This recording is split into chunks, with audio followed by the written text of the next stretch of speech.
Bismillahirrahmanirrahim. Assalamualaikum warahmatullahi wabarakatuh. Salam sejahtera. Okey, perkongsian kali ini saya nak bezakan konsep makan candle. Sebelum ni kita banyak ajar tentang engulfing candlestick.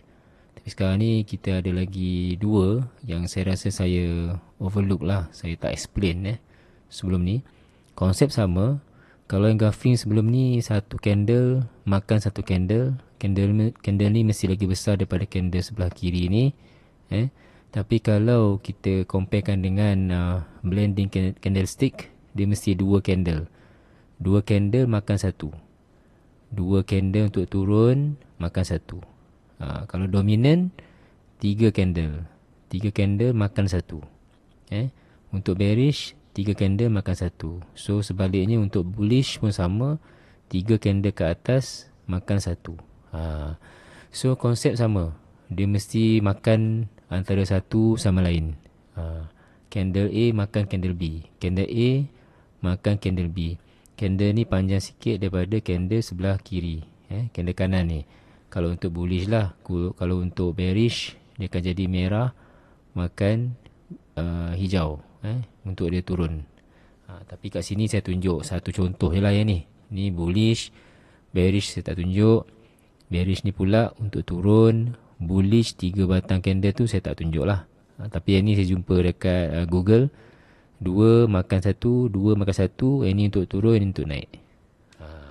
Okay. So untuk contoh, kita nak tengok contoh. Saya ambil Microsoft. Microsoft ni kalau you perhatikan, satu candle makan satu. Ini standard lah. Bullish engulfing. Bullish engulfing, bearish engulfing. Kalau bullish engulfing ni senang je. Janji dia punya candle ni besar sikit daripada yang ini. Satu candle ni makan satu sini. Dia boleh juga dikenali sebagai apa?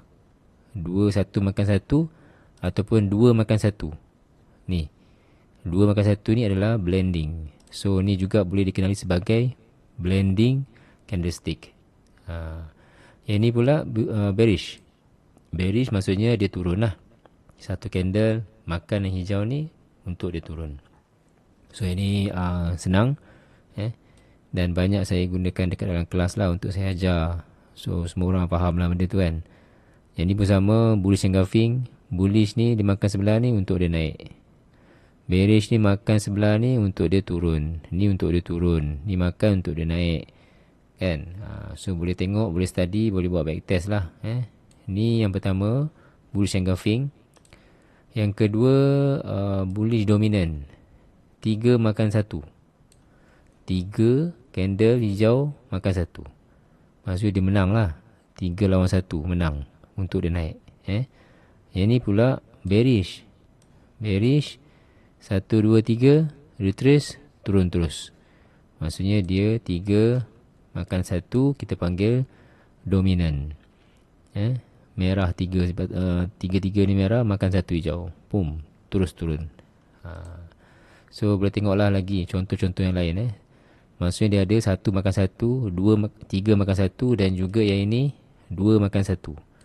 2 makan 1 maksud dia 2 candle hijau ni makan 1 untuk dia terus naik. 2 merah ni makan 1 untuk dia turun terus, menjuram terus. So boleh buat back test. So adakah sama ada bullish engulfing ke ataupun dominant candlestick ni ke ataupun blending candlestick ni lagi banyak winning rate dekat dalam satu stok yang kita pilih. Boleh buat comparison lah. Daripada situ nanti kita tahu kita punya teknik ni mana yang berkesan untuk certain chart. Contohnya Tesla ni dia tak sesuai untuk engulfing. Dia sesuai untuk blending. So Tesla hanya TA dia memang banyak win untuk blending. So itu salah satu daripada cara lah.